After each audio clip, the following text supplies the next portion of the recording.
Diz assim a palavra, Atos capítulo 12, do primeiro versículo em diante. Por aquele mesmo tempo, o rei Herodes estendeu as mãos sobre alguns da igreja para os maltratar. E matou a espada Tiago, irmão de João. E vendo que isso agradara aos judeus, continuou mandando prender também a Pedro. E eram os dias dos ázimos. E havendo-o prendido, o encerrou na prisão, entregando-o 4 quaternos de soldados para que o guardassem, querendo apresentá-lo ao povo depois da Páscoa.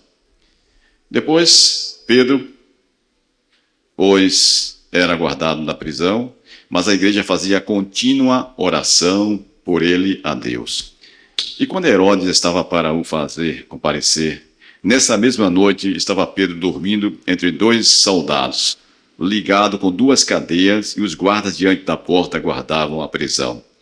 Eis que sobreveio o anjo do Senhor, e resplandeceu uma luz na prisão, e tocando a Pedro no lado, o despertou, dizendo, levanta-te depressa. E caíram-lhe das mãos as cadeias. E disse-lhe o anjo, cinge-te e ata as tuas sandálias. E ele o fez assim. Disse-lhe mais, lança as costas da tua capa e segue-me. E saindo o seguia, e não sabia que era real o que estava sendo feito pelo anjo, mas cuidava que via alguma visão. E quando passaram a primeira e a segunda guarda, chegaram à porta de ferro que dá para a cidade, a qual se lhes abriu por si mesma. E tendo saído, percorreram uma rua, e logo o anjo se apartou dele. E Pedro, tornando a si, disse, agora sei verdadeiramente que o Senhor enviou o seu anjo e me livrou da mão de Herodes e de tudo que o povo dos judeus esperava. E considerando ele nisso, foi à casa de Maria, mãe de João, que tinha por sobrenome Marcos, onde muitos estavam reunidos e oravam. E batendo Pedro à porta do pátio, uma menina chamada Rode saiu a escutar. E conhecendo a voz de Pedro, de alegria não abriu a porta, mas correndo para dentro, anunciou que Pedro estava à porta. E disseram-lhe, está fora de si. Mas ela afirmava que assim era. E diziam, é o seu anjo. Mas Pedro perseverava em bater, e quando abriram, viram-no e se espantaram. E acenando-lhes, ele com a mão para que se calasse, contou-lhes como o Senhor o tirara da prisão, e disse, anunciai isso a Tiago e aos irmãos. E saindo, partiu para outro lugar. Que Deus abençoe a sua santa palavra lida. E o que nós temos notado é que, enquanto o mundo cresce na sua agressividade, na sua ruindade, alguns da igreja recuam. Pedro, ele não estava só. Embora fosse preso sozinho ali naquele momento, ele já tinha sido preso antes. Já tinha sido preso 3 vezes. Mas ele não recuou. Quando a Bíblia fala, Jesus diz que a vida abundante, ou a vida em abundância, que nós podemos ter essa vida abundante em Jesus Cristo. Essa vida abundante pode significar o enfrentamento de circunstâncias difíceis na vida e não a ausência de lutas e dificuldades. Vamos repetir isso, né? A vida abundante pode significar o enfrentamento de circunstâncias muito difíceis da vida e não a ausência de lutas e dificuldades. A diferença entre o servo de Deus e uma pessoa que não é serva de Deus ou não é servo de Deus é que nós temos a proteção do Senhor. A Bíblia diz que o anjo do Senhor acampa-se em redor daqueles que o temem e os livra. Os problemas acontecem com todas as pessoas. Quando acontece com o povo de Deus, é diferente. O resultado é totalmente diferente. Alguém pode dizer assim, ser crente tem que enfrentar tantas lutas, tantas dificuldades, é melhor ficar aqui mesmo onde estou. Mas é um pensamento errado. Nós enfrentamos dificuldades porque o próprio Senhor Jesus enfrentou também. Porque nós estamos num mundo onde o inimigo, Satanás e seus demônios, ele é nosso opositor. ele está trabalhando contra a obra de Deus, contra as coisas que a igreja faz. Por isso Jesus diz assim: no mundo tereis aflições, mas tende bom ânimo, porque eu venci o mundo. Mas ele disse antes: tenhas paz em mim. Vamos estar em paz com o Senhor Jesus. A diferença entre o sofrimento de um servo de Deus e daquele que não é servo é que o Senhor está com o seu servo. A Bíblia diz que ele está em todo o tempo conosco, todos os dias. E é o resultado do sofrimento, da dificuldade, da oposição, é que nós crescemos em conhecimento, em experiência. Nós adquirimos maturidade espiritual para enfrentarmos o mundo difícil. O que nós estranhamos de muitos irmãos, que alguns desistem, não resistem. A Bíblia diz: resistir ao diabo, ele fugirá de vós. Jesus não tirou o diabo do mundo. Deus podia ter feito isso, ter tirado Satanás, destruído Satanás, mas ele deixou. O evangelho é conquistado. O evangelho não é imposição. Nós vamos voluntariamente seguir ao Senhor, sabendo que vamos enfrentar uma luta.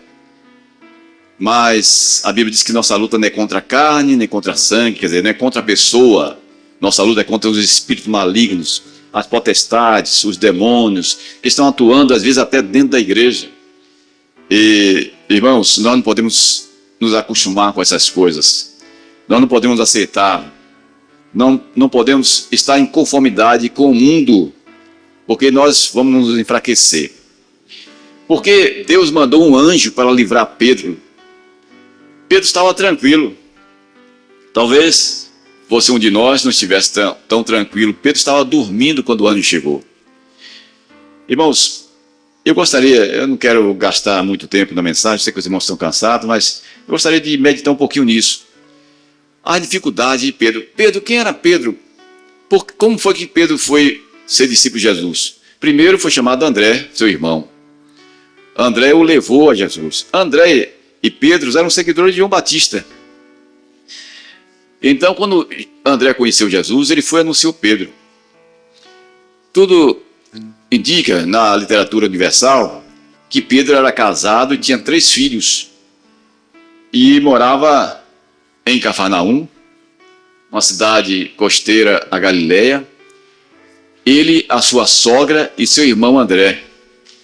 E onde também Jesus foi morar quando Jesus saiu de Nazaré, quando ele começou o ministério dele. Então a casa de Pedro, em Cafarnaum, passou a ser um tipo de igreja, onde os enfermos iam para que Jesus curasse as suas enfermidades. Coisa que a gente não ouve muito em nossas igrejas, que Jesus cura, Jesus opera milagre, para isso ele veio. Então Jesus curou todos que foram a ele, não foram apenas alguns, ele curou a todos que foram a ele, expulsou todos os demônios que estavam naquelas pessoas.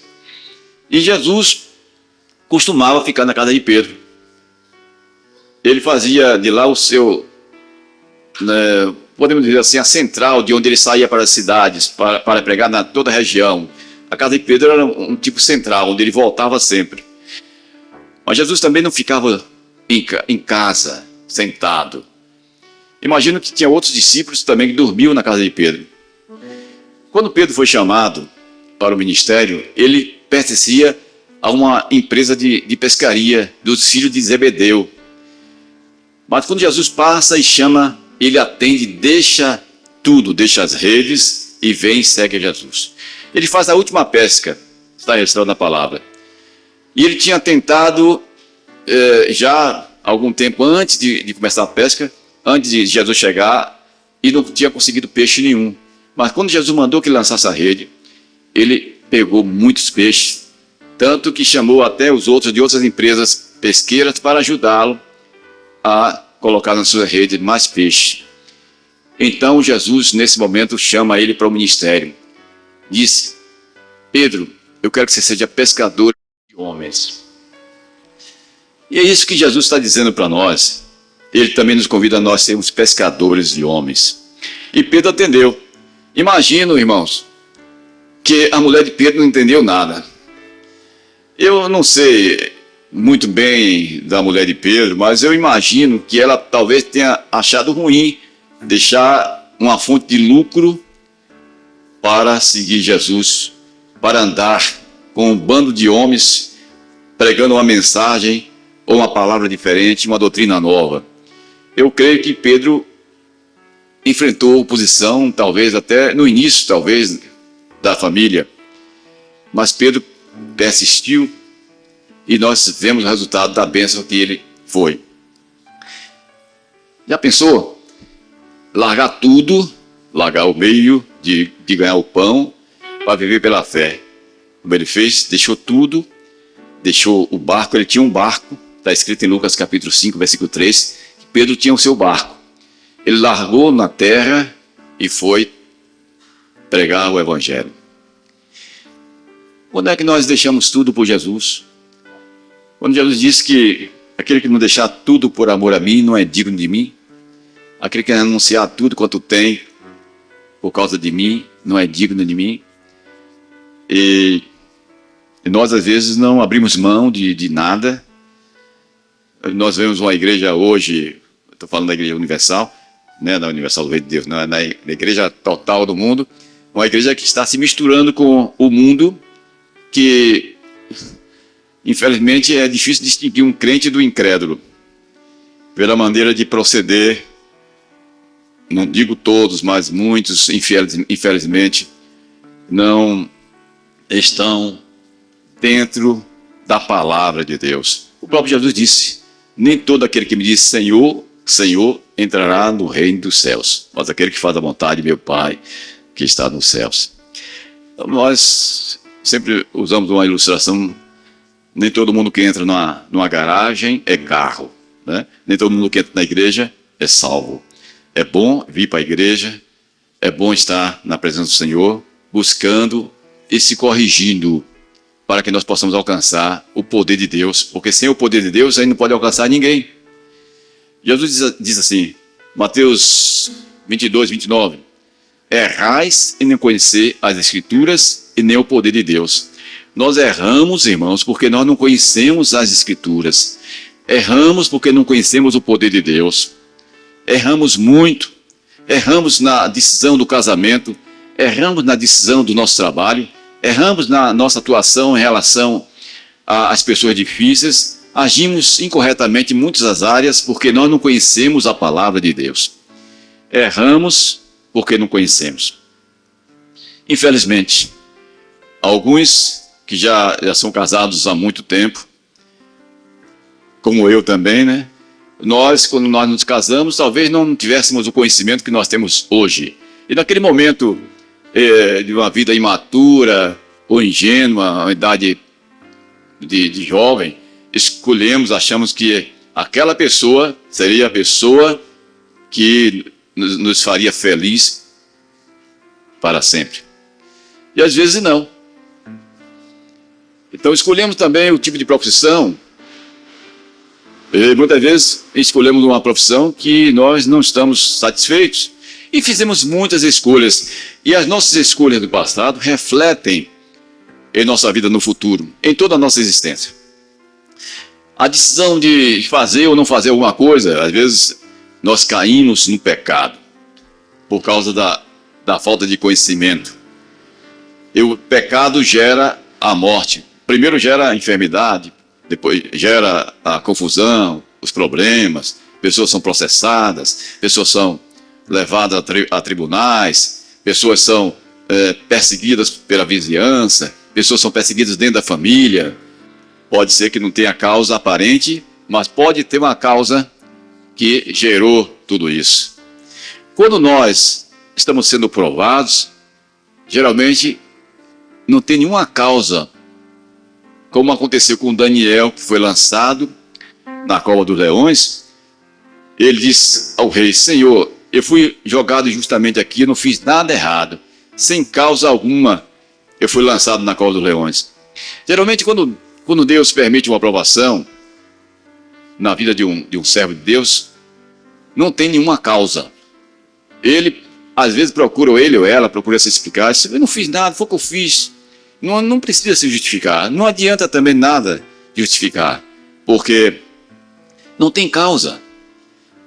Jesus disse em Mateus capítulo 5, quando vos perseguirem, né? Quando vos perseguirem sem causa, né? Está escrito lá no Mateus capítulo 5, sem causa, exultai. Não tem causa, não tem motivo para a perseguição, não tem motivo para alguém lhe torturar, lhe maltratar, mas porque Deus está lhe preparando, Deus está lhe formando para uma obra maravilhosa. Então você tem que passar por aquilo. Nas grandes indústrias, existe uma sala de teste, onde antes de sair para o mercado consumidor, as máquinas, as peças, elas são testadas nessa sala de teste, para ver até onde resiste, para depois ser lançada no mercado. Assim é o servo de Deus. A Bíblia diz que nós somos provados como ouro no cadil. Quer dizer, o ouro, quando alguém tira o ouro das pedras e acha, então tem que preparar o ouro, tem que tirar as impurezas. Então coloca numa temperatura muito alta para sair todas as impurezas e ficar só o ouro. Assim somos nós. Está escrito na palavra. E a Bíblia diz também que nós somos como ovelhas que vai para o matadouro. O que é que a ovelha vai fazer no matadouro? Morrer. Todos os dias. Então, irmãos, sabemos dessas coisas. Mas Deus está conosco. Jesus foi levado para a cruz sem abrir a sua boca. Ele podia, como ele disse naquele momento, quando Pedro cortou a orelha do soldado chamado Malco, era o servo do sumo sacerdote. Jesus bota a orelha no lugar e disse que quem com ferro fere, com ferro será ferido. E ele disse: Pedro, se eu quisesse, eu não pediria ao Pai, ele mandaria milhares de anjos, miríades de anjos para guerrear contra esse povo, mas eu prefiro obedecer para que se cumpra todas as Escrituras. Vamos ser obedientes para que o propósito de Deus se cumpra em nós.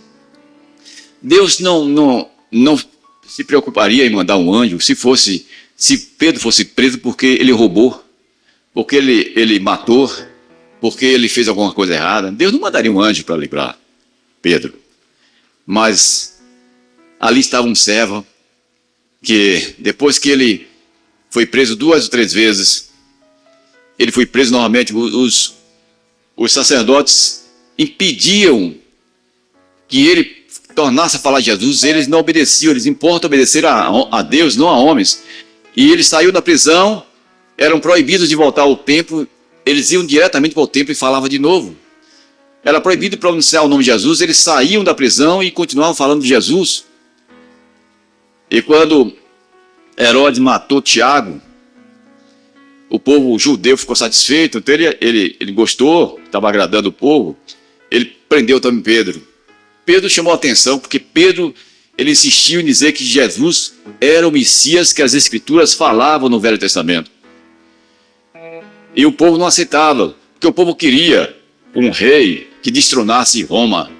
O povo queria um rei material, que livrasse o povo daquela escravidão de Roma. Jesus veio pregando uma mensagem totalmente diferente. Se alguém lhe bater do lado, oferece o outro. Os judeus não aceitaram isso.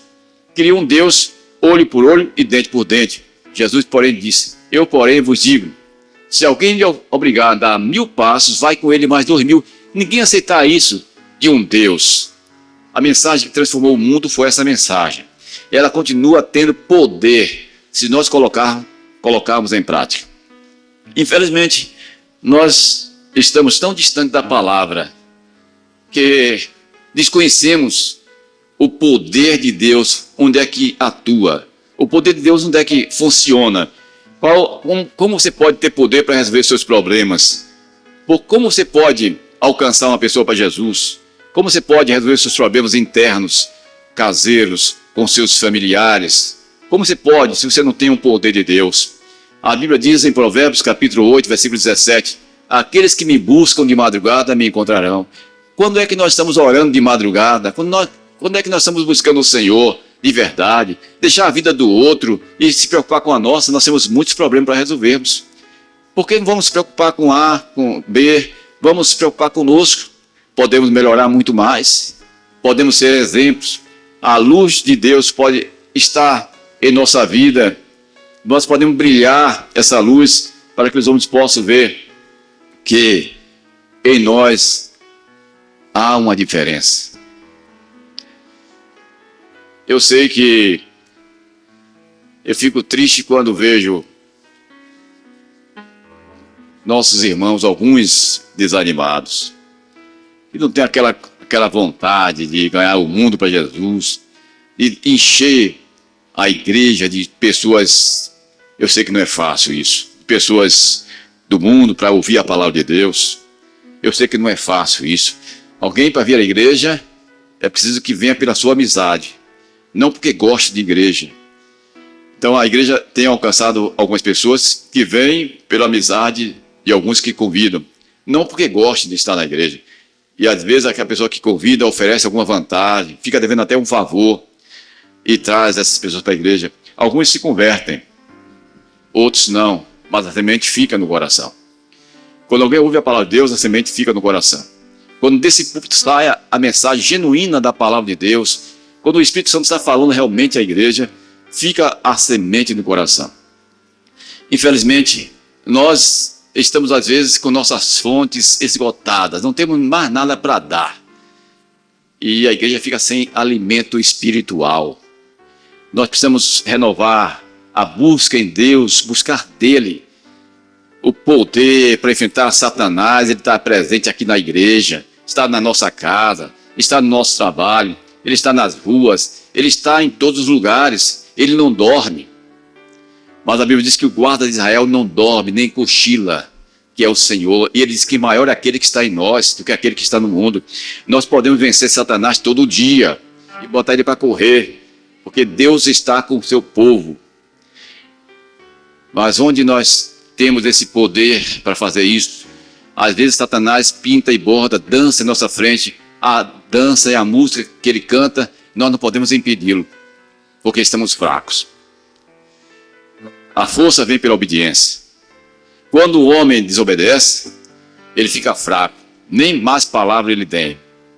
Quando ele perde a comunhão com Deus, ele fica fraco. Mas se isso estiver acontecendo com alguns de nós, podemos voltar novamente, que a Bíblia diz que o justo cairá 7 vezes e o Senhor levantará. Vamos tentar de novo, porque vamos errar muitas vezes, vamos errar muito para acertarmos, mas precisamos persistir. O que aconteceu naquele momento? Pedro guardado com 16 soldados, 4 soldados em cada vigília e mais soldados na porta da prisão. Não tinha jeito para ele sair. Ele seria morto no dia que Herodes estava determinando, depois da Páscoa, da festa da Páscoa, matá-lo. Mas Deus tinha um plano maior na vida de Pedro. Deus não permitiu isso.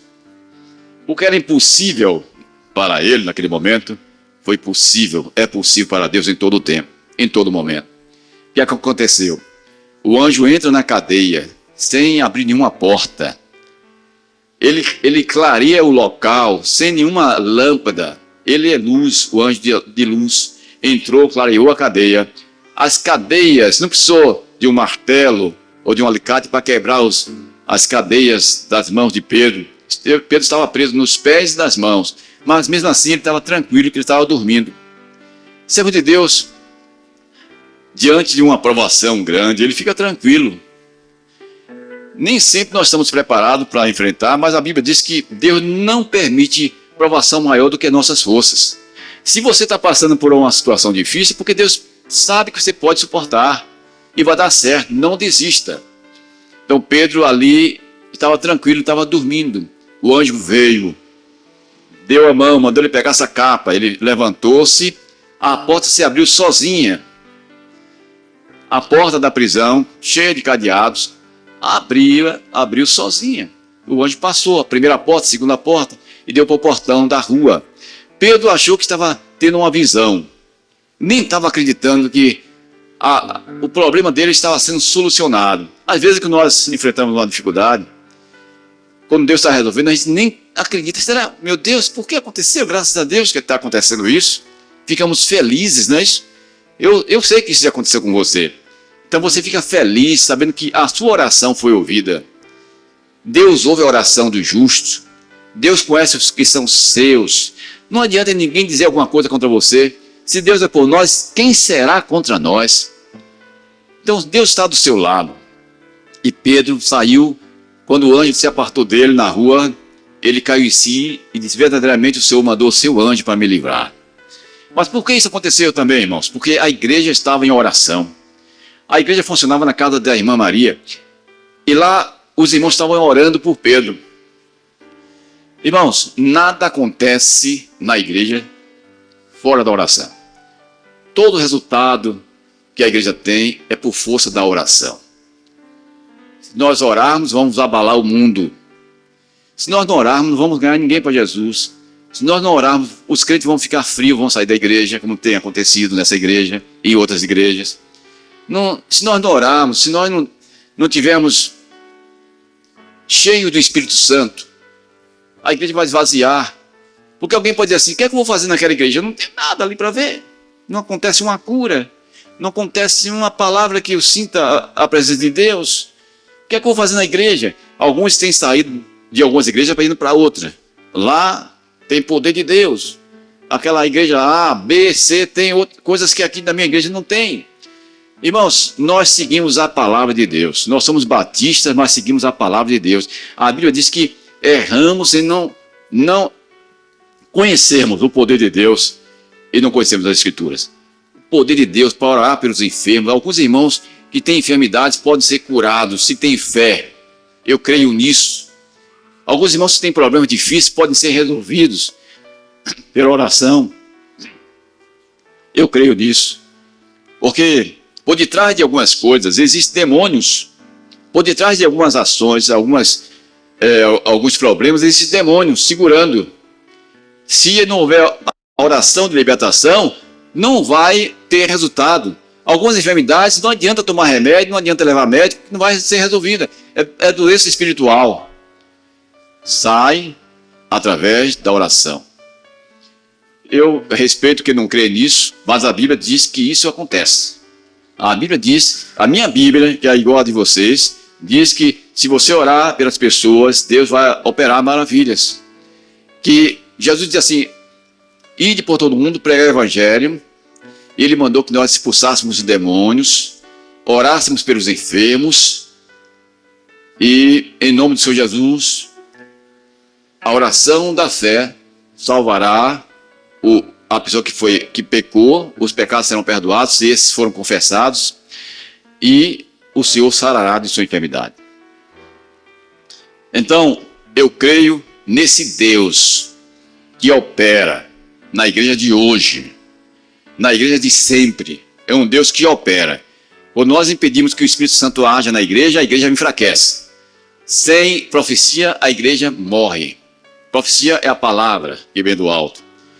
A igreja, ela é alimentada pela mensagem do Senhor. Quando alguém ouve a mensagem que vem de Deus, ele sai feliz.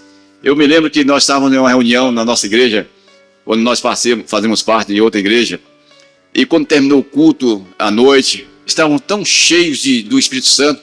No dia seguinte, eu e meu colega, nós fomos para Salvador, e ele pegou a Bíblia, ele levou a Bíblia no ônibus e começou a falar do Evangelho com todo mundo. E nós éramos solteiros na época, já tem algum tempo. E ele foi até Salvador falando de Jesus, estava cheio do Espírito Santo, porque uma mensagem gerou isso. A mensagem do Senhor, quando vem do Senhor, anima o crente, anima as pessoas a continuarem. Nós ficamos diferentes, porque Deus falou ao nosso coração. E Deus, através da mensagem, ele conhece cada servo dele, cada servo, ele começa a revelar coisas. Então, o pregador às vezes fala uma coisa que ele não sabe, mas está falando com alguém, porque Deus que está falando, é o Espírito Santo que está falando. Então o Espírito Santo está dizendo: olha, tenha paciência. Tenha paciência. Tenha paciência. Porque eu vou cuidar do seu marido. Eu vou cuidar do seu filho. Tenha paciência. Só ele pede que você continue em comunhão com ele. E nada de ficar desesperado.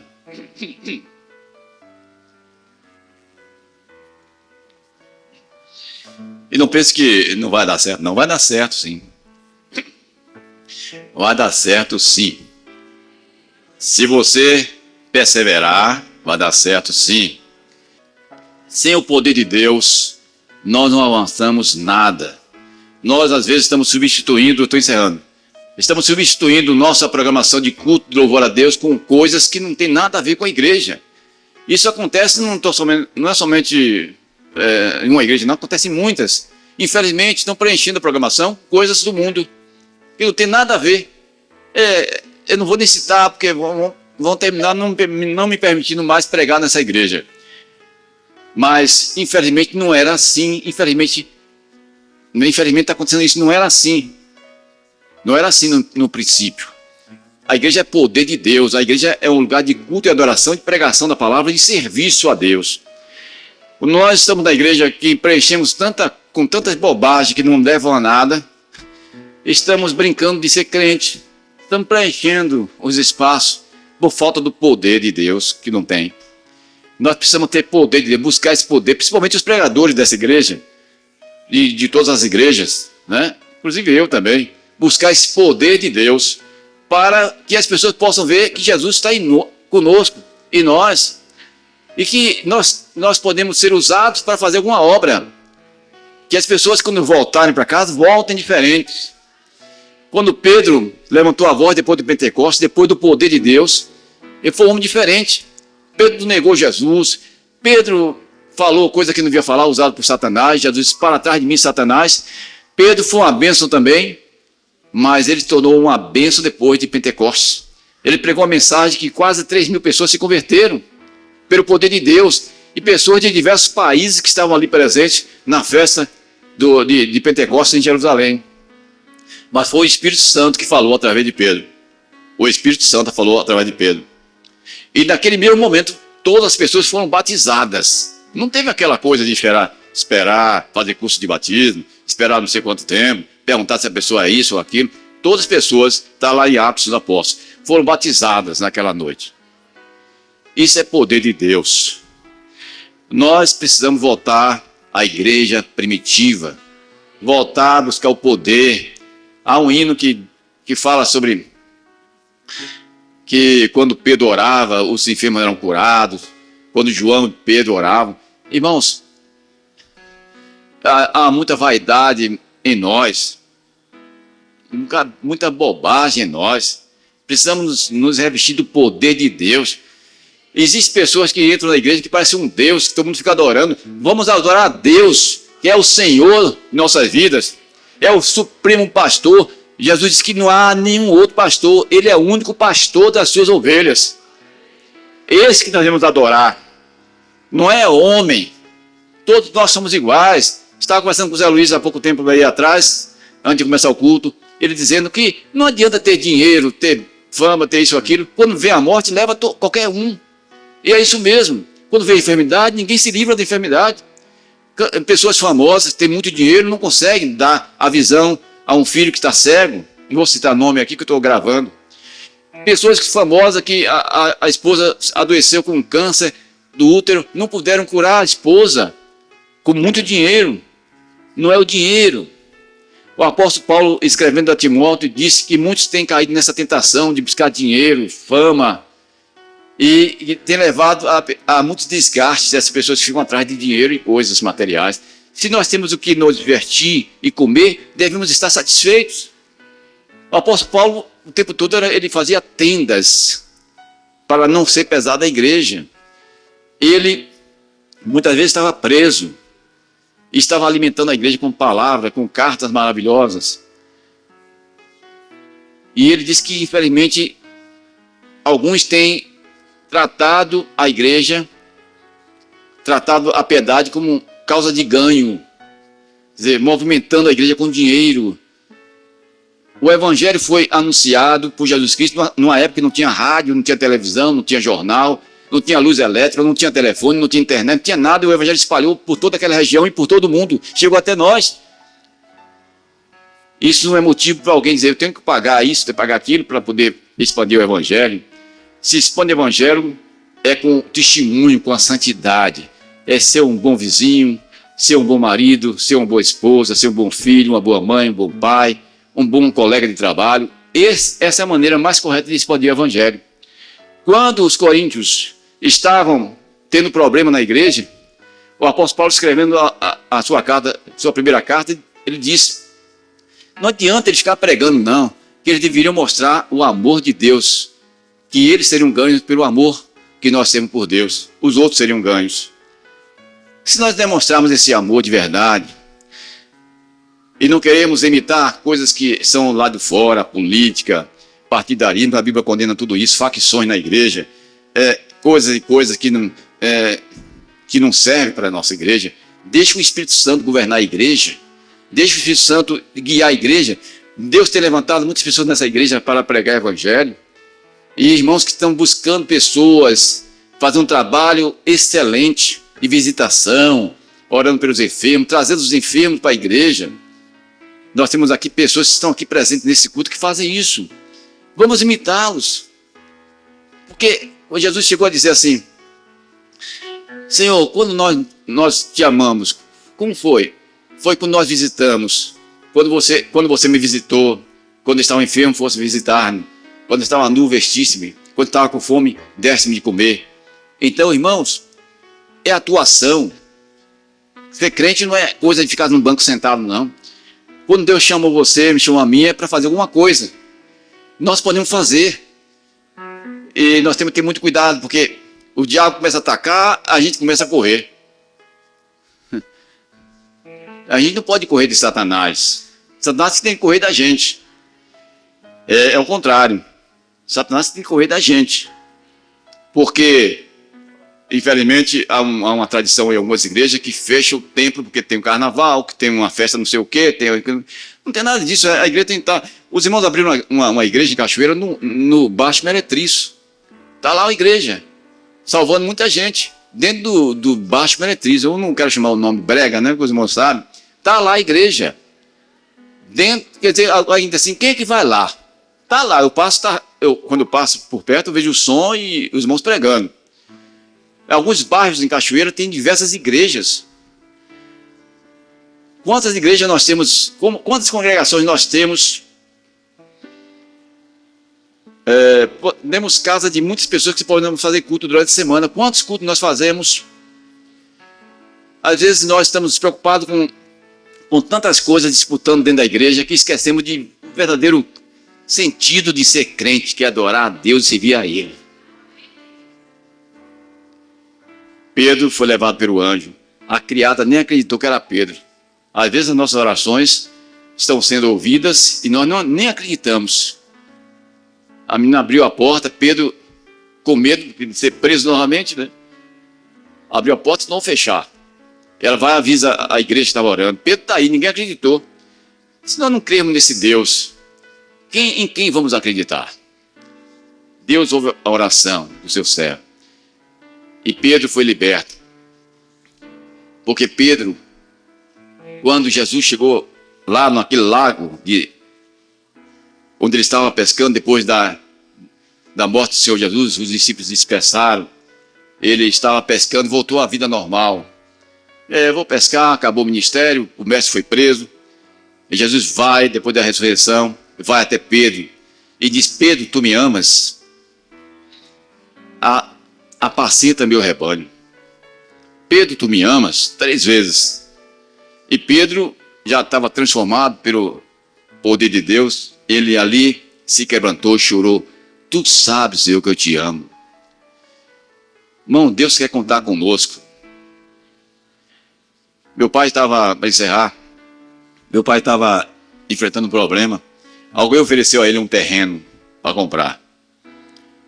E ele disse: tá certo, eu quero comprar esse terreno. Ficava no fundo da nossa casa. Mas a pessoa que estava oferecendo o terreno a ele tinha oferecido também a outro.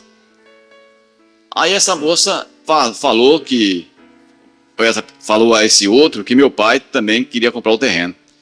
Bastou isso, meu pai passou na repartição pública dele, no seu comércio, e ele chamou meu pai. E começou a dizer a liberdade a meu pai. O senhor quer comprar o terreno? O senhor não sei o quê? E compra, leva quando morrer, não sei o quê. Falando liberdades. Meu pai, servo do Senhor, já não aguentava mais. Meu pai orando em secreto, pedindo a Deus ajuda. Nisso apareceu um homem. Ele disse que nunca tinha visto aquele homem. E se dirigiu àquele ofensor do meu pai. Não diga mais nada a esse homem. Não diga mais nada a ele. Aí o ofensor do meu pai ficou calado assim. E o homem pegou o meu pai pela mão e levou para casa. Colocou meu pai dentro da casa dele. E foi embora. Meu pai, quando se sentiu em casa, ele disse, puxa, o que aconteceu? Eu vou agradecer aquele homem. E desceu correndo para ver se alcançava o homem, para agradecer a ele pelo livramento. Mas ele não achou mais o homem. Procurou, não achou. Então ele creu que aquele homem foi um anjo que Deus mandou para livrá-lo naquele momento. E quando ele passou na repartição do comércio do senhor que estava ofendendo ele, não tinha mais ofensa. E aquele homem pediu desculpa ao meu pai. E aí meu pai perguntou, cadê aquele homem? Ele disse, não passou homem aqui nenhum, não vi homem nenhum. E acabou aquele problema. E Deus age assim. Deus conhece os seus. Irmãos, vamos nos voltar para o Senhor cada dia, buscando, porque Ele tem cuidado de nós. Agrada-te do Senhor e Ele satisfará o desejo do teu coração.